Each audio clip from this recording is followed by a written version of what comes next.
Good morning. তোমরা সবাই কেমন আছো? ভালো আছি। আশা করি ভালো আছো। ঠিক আছে, আজকে আমি তোমাদের স্থানীয় মান এবং প্রকৃত মানের ধারণা দেব। কি লিখেছি? স্থানীয় মান এবং প্রকৃত মান।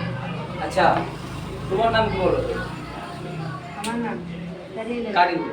আচ্ছা, কারিউলকে আমি কি অন্য করে ডাকতে পারবো? না। কারিউলকে কারিউল করে ডাকবো। কি বলবো? কারিউলকে কারিউল বলেই ডাকবো। যে কারিউলকে আমি সাইনিল বলতে পারবো না। তা সেরকম যে প্রকৃত মান, এই যে প্রকৃত মান, এই যে প্রকৃত মান, আমি এখানে লিখেছি ধরো একটা একক, দশক, শতক। এখানে তিনটা সংখ্যা লিখবো। হ্যাঁ, তাহলে এককের ঘরে কি লেখা? 1 লিখলাম, দশকের ঘরে 2, শতকের ঘরে 3 লিখলাম। হ্যাঁ, আমি কি বললাম যে কারিউলের নাম কারিউল। কারিউলকে আমি কি সাইনুল বলতে পারবো না। আমি এখানে 3 ধরো, এখানে কারিউল কে, এই 3টা হচ্ছে কে? কারিউল। আমি 3 কে কিন্তু আমি 2 বলতে পারবো না। পারবো কি? এই 3টা হচ্ছে প্রকৃত মান। 3টা হচ্ছে কি? প্রকৃত মান। 3 হচ্ছে কি একটা প্রকৃত মান। এটা হচ্ছে প্রকৃত মান। ঠিক আছে? তাহলে প্রকৃত মান কাকে বলে? কোন সংখ্যা তার নিজের মানটা, অর্থাৎ নিজস্ব মানটাই হচ্ছে তার প্রকৃত মান। আবার শুনে দাও, বুঝতে পারছো তো? যে প্রকৃত মান মানে কি? কোন সংখ্যা তার নিজের মানটাই হচ্ছে কি প্রকৃত মান। তাহলে এখানে শতকের ঘরে 3 আছে, তাহলে 3 এর প্রকৃত মান হচ্ছে 3। বুঝতে পেরেছো প্রত্যেকে? বাহ, ভেরি গুড, বুঝতে পেরেছো। এবার দেখো এইখানে দেখো তো 2, এই যে 2 সংখ্যাটা আছে, তাহলে 2 এর প্রকৃত মান কি হবে?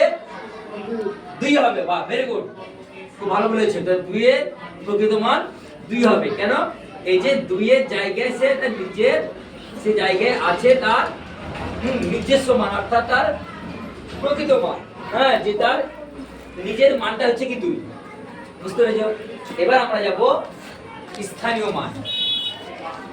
স্থানীয় মান, স্থানীয় মান কাকে বলে? কোন সংখ্যা, ভালো শুনে নাও, কোন সংখ্যা তার স্থান বা অবস্থানের উপর নির্ভর করে যে মান পায় সেটা হচ্ছে কি তার স্থানীয় মান। আবার শুনে দাও, কোন সংখ্যা তার স্থান বা তার অবস্থানের উপর নির্ভর করে যে মান পায় সেইটা মানটা হচ্ছে গিয়ে তার স্থানীয় মান। তাহলে দেখো আমি এইখানে যে 3 সংখ্যাটা লিখেছি, কত লিখেছি? এই যে 3 সংখ্যাটা শতকের কোন ঘরে আছে বলো তো? একক, দশক, শতক।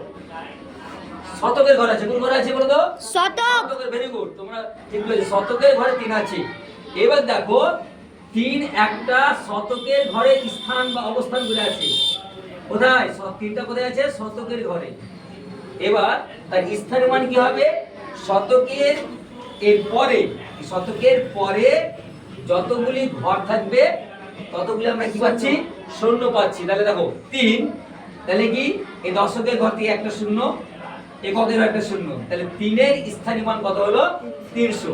তাহলে 3 এর স্থানীয় মান কত হলো? 300। 300 পেলাম। এটা কার স্থানীয় মান? তাহলে 3 এর স্থানীয় মান 300। সেরকম আরেকটা দেখো 2, এই 2 সংখ্যাটি কোথায় অবস্থান করে আছে? দশকের ঘরে। কোথায়? সেটা একটা নিজের স্থানে আছে। হ্যাঁ, তাহলে এই দশকের ঘরে সে অবস্থান করে আছে। আর স্থানীয় মান তখন কত হবে? দশকের পর কটা ঘর আছে? 1টি, অর্থাৎ আমি দশকের পর 1 ঘর যাবে, মানে এককের ঘরে একটা শূন্য আসবে। তাহলে কি হলো? 2 এর স্থানীয় মান কত হবে? 2 এর পর একটা শূন্য, 20। বাহ, খুব সুন্দর বলেছো। এবার বলো তো 1 এর স্থানীয় মান কত হবে? কে বলতে হবে? বাহ, দেখো আমি বলে দিচ্ছি। দেখো 1 এর স্থানীয় মান হচ্ছে 1 এর পর কোনো এককের ঘর পর কোনো আর কিছু আছে? এককের পর কোনো সংখ্যা, কোনো ঘর নাই, অর্থাৎ এককের পরে আর কখনো আমরা শূন্য বসাতে পারবো না। হ্যাঁ, তাহলে এখানে আমরা এককের ঘরে 1 আছে, তাহলে একটা হচ্ছে তার নিজের স্থান বা অবস্থানের উপর আছে। এবার তোমার 1 এর স্থান মান কি হবে? শুধু 1 এর স্থানীয় মান হবে, স্থানীয় মান কত হবে? 1। এই স্থানীয় মান হচ্ছে 1। করতে বুঝতে পেরেছো? তাহলে এইরকম একটা উদাহরণ দিচ্ছি, এবার তোমরা বলবা। হ্যাঁ, আমি লিখলাম একক, দশক, শতক। আচ্ছা, এখানে 1 2 0 লিখলাম ধরো। তাহলে কি বলো তো? তাহলে 1 এর স্থান মান কত হবে? 100 100। Very good. 2 এর স্থান মান 20। আর এই যে শূন্য, এই শূন্য সংখ্যাটা আছে এটার শূন্য স্থান মানে এখানে আমরা কি পাবো? এখানে শূন্যই পাবো।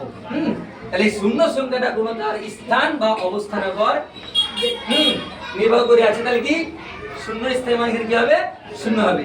তোমরা বুঝতে পেরেছো? Very good. এবার দেখো আমি আরেকটা সংখ্যা লিখি। এখানে একক লিখলাম, দশক লিখলাম, শতক লিখলাম। আর তোমরা একটু একটা সংখ্যা বলো। আমি এককে ধরে লিখছি কত? 5 লিখলাম। এটা কত? 5। দশকের কত? 3। এবার দেখো আমি শতকের কোনো সংখ্যা লিখিনি। তাহলে বলো তো 3 এর স্থান মান কত হবে? 3। ভেরি গুড, ভালো বলেছো। 3 এর স্থান মান 30। এবার 5 এর স্থান মান কত হবে? 5। ভেরি গুড, খুব সুন্দর বলেছো। এবার দেখো 3 এর প্রকৃত মান কি হবে? 3 এর প্রকৃত মান কি বলেছিলাম? যে তার নিজের মানটা। তার প্রকৃত মান কত হবে? 3 এর 3। 3 এর প্রকৃত মান হচ্ছে 3। আর 5 এর প্রকৃত মান, 5 এর প্রকৃত মান কত? 5। বাহ, আজ এই পর্যন্ত। হ্যাঁ, আগামীকাল তোমাদের অন্য একটা বিষয় পড়াবো। Thank you.